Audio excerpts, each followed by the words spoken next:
Hello students, I really hope आप सभी safe हैं, हेल्दी हैं and all of you are following the government guidelines in the lockdown period. As we have plenty of the time in the lockdown period, so we can do revisions on a very good scale. Moreover, आज जो हम topic कर रहे हैं that are from the chapter acid, base and salts, chemistry chapter 2 of class 10th. इसके दो videos मैं already upload कर चुकी हूँ and in this video we will discuss the three topics, that is common salt, bleaching powder and caustic soda. So let's start with the first topic. The very first topic is common salt. क्या है common salt? It is important ingredient of our diet. घरों में kitchen में use होता है common salt. The chemical formula is NaCl and the chemical name is sodium chloride. First thing comes, हम कैसे बनाते हैं common salt? How common salt is prepared? The most important source of common salt is sea water. Sea water के अंदर बहुत सारे salts dissolved form में होते हैं. So क्या किया जाता है exactly? Sea water को evaporate किया जाता है in shallow tanks. Sea water is evaporated in shallow tanks and due to the action of heat of sun, wind, sea water will get evaporated. Now salt जो sea water से हमें मिल रहा है, इसके अंदर बहुत सारी impurities होती हैं. That impurities can be magnesium chloride, that can be MgSO4 which is magnesium sulfate. So in impurities को remove किया जाता है और salt water से जो हमें common salt मिल रहा है उसे purify किया जाता है to remove these impurities or then it is used commercially. One thing is that जो sea water से हमें common salt मिल रहा है, NaCl मिल रहा है, जब इन impurities को remove कर दिया जाता है, salt को purify कर दिया जाता है, it is a white crystalline substance.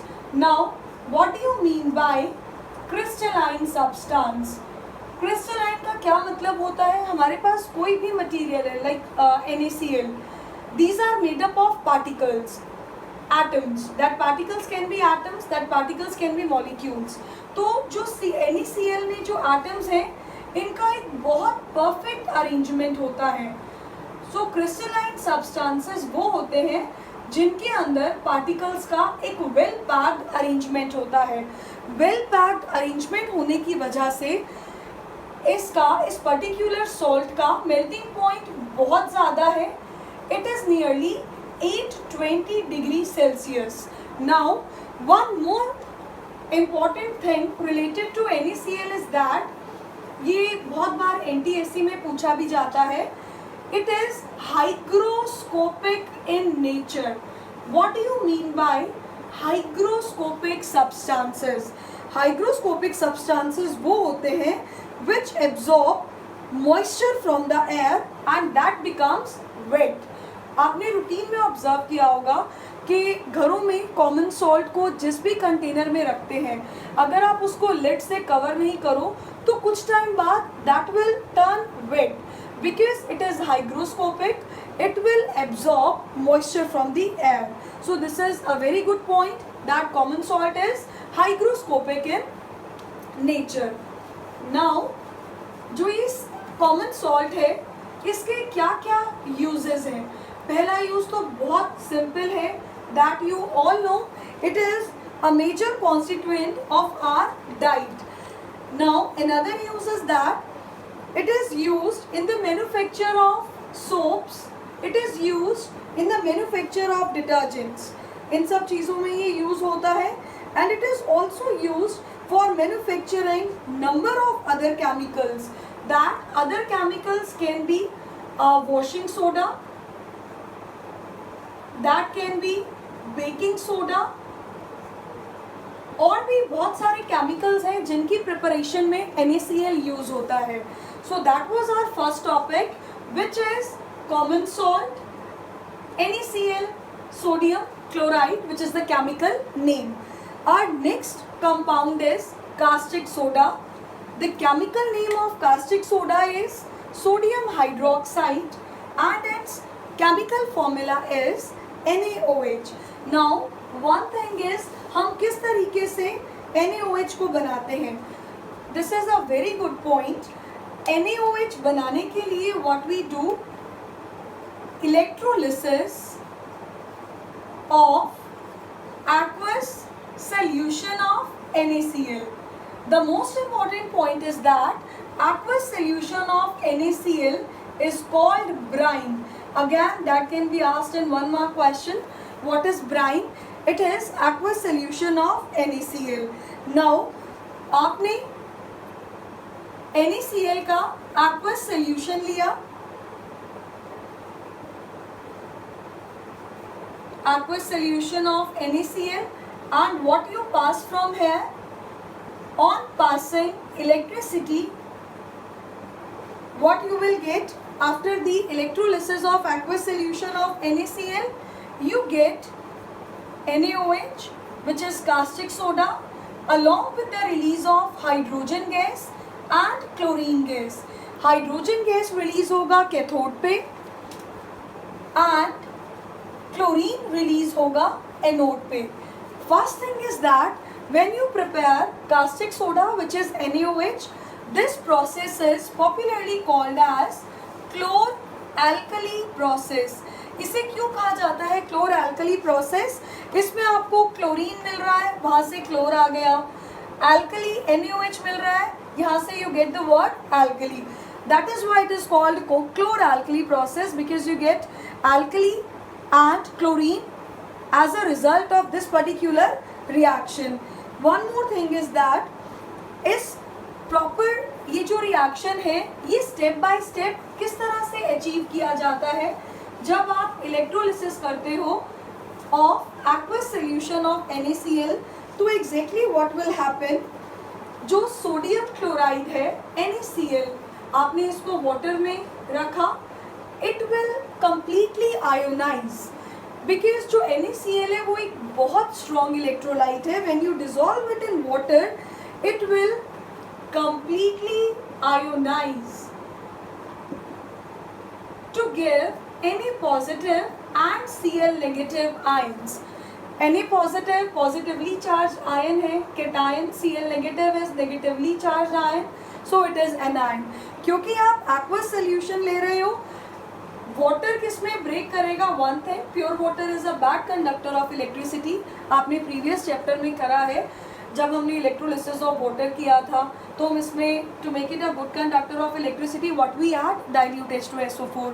लेकिन अगर हम यहाँ पे सिर्फ वाटर ही ले रहे हैं, ये आयोनाइज करेगा to a small extent and it will give H positive ions and OH negative ions. This is again cation, as it is a positively charged ion, and this is anion, as it is having negative charge. So what will happen now? What will happen at the cathode and what will happen at the anode? Now, when we supply या on passing the electric current through the aqueous solution of NaCl, cathode पर H positive ions जाएंगे and they will accept electron, convert into H. This gain of electrons is called reduction. This hydrogen will combine with another hydrogen, releasing hydrogen gas at the cathode. And what will happen at the anode? Chloride ions will lose an electron. Loss of electron is called oxidation. Will convert into chlorine atom, which will combine with another chlorine atom to liberate Cl2. So chlorine gas release होगी anode पे और hydrogen gas release होगी cathode पे. Now ये topic थोड़ा सा आगे 11th में आता है. जैसे आपके पास यहाँ 2 कैटायंस थे और 2 एनायंस थे, तो कौन रिलीज होता है कैथोड पे या कौन रिलीज होता है एनोड पे, that depends upon the value of their discharge potentials. ये नेक्स्ट क्लास में टॉपिक आएगा. So that was the electrolysis of aqueous solution of NaCl. And one thing is हम कहाँ यूज़ करते हैं NaOH को, कहाँ यूज़ करते हैं हाइड्रोजन को और कहाँ यूज़ करते हैं क्लोरीन को. Now NaOH is used in the making of soaps, in the making of detergents. ये इसका एक बहुत इंपॉर्टेंट यूज़ है. हाइड्रोजन यूज़ होता है in the making of ammonia which is used in manufacturing fertilisers. So this is again a very good use of hydrogen. Moreover, अगर आप liquid hydrogen को mix कर देते हो liquid oxygen से, so that will use as a fuel for the rockets. Likewise, chlorine का क्या use है? The first use of chlorine is it is a very good disinfectant, used as a disinfectant in swimming pool waters, and it is also used in the manufacturing of PVC, which is polyvinyl chloride. It is used in the making of insulation of electric wires, because ये insulator है तो आपको electric shock से prevent करता है. So that was all about the chloralkali process in which we manufacture NaOH by carrying out the electrolysis of aqueous solution of NaCl, which is brine. Next compound जो हमने पढ़ना है, that is again a very good one, which is bleaching powder. One of the most important compounds, that is a bleaching powder. And what is its chemical formula? It is CaOCl2 and its chemical name is calcium oxychloride. Now what we will discuss, bleaching powder, its chemical name is CaO, chemical formula is CaOCl2 and its chemical name is calcium oxychloride. That is bleaching powder. Yellowish white colour का powder है. और बनता कैसे है ये? It is produced, आप dry slaked lime लोगे which is calcium hydroxide. आपने प्रीवियस क्लास में प्रीवियस चैप्टर में पढ़ा है which is slaked lime, calcium hydroxide. आप लाइम में वाटर ऐड कर देते हो, you get this slaked lime. And by the action of chlorine on slaked lime, what we get? Bleaching powder along with the release of H2O, that is the byproduct. ये जो solution है थोड़ा सा milky रहता है क्योंकि unreacted lime इसमें कहीं ना कहीं still present होता है. And it is a yellowish white powder. The most important point related to this is that अगर आप what will be the action of air on bleaching powder? This is something highly important. अगर आप bleaching powder को expose करते हो to the air, when expose to air, this bleaching powder will accept or will react with the CO2 of air, this you get from air. And what is the product form? Calcium carbonate plus chlorine. So basically when bleaching powder is exposed to air, you get smell of chlorine. बहुत strong smell होता है chlorine का, you get that because this bleaching powder will react with the CO2 of air, releasing chlorine. So this is one of the most important topics again. And what are the uses of the bleaching powder? अगर आप bleaching powder के uses देखें, it is used in, this bleaching powder is used in textile industry. Textile industry में bleaching powder को use करते हैं for bleaching of cotton, for bleaching of linen. Similarly, this is also used, this bleaching powder is also used in the paper industry. Paper industry में किसके लिए होता है ये use? Wood pulp को bleach करने के काम में आता है. And it is also used in laundry. Why it is used in laundry again? It is used for bleaching washed clothes. One more thing is that क्योंकि ये एयर से रिएक्ट करके क्लोरीन रिलीज करता है, so as chlorine released can be used to kill the germs, it is also used for disinfecting drinking water.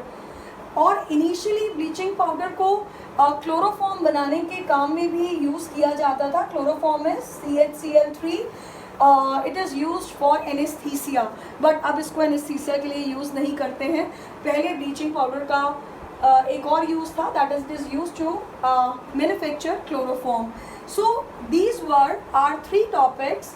One is जो हमने आज पढ़े हैं, that is common salt. Second topic is caustic soda, which is NaOH, and third is bleaching powder, which is calcium oxychloride. Now you will revise all these 3 topics and in the next video I will upload washing soda, baking soda, and one more topic, that is water of crystallization. Till then, keep on revising the same, and thank you very much for the same. Thank you.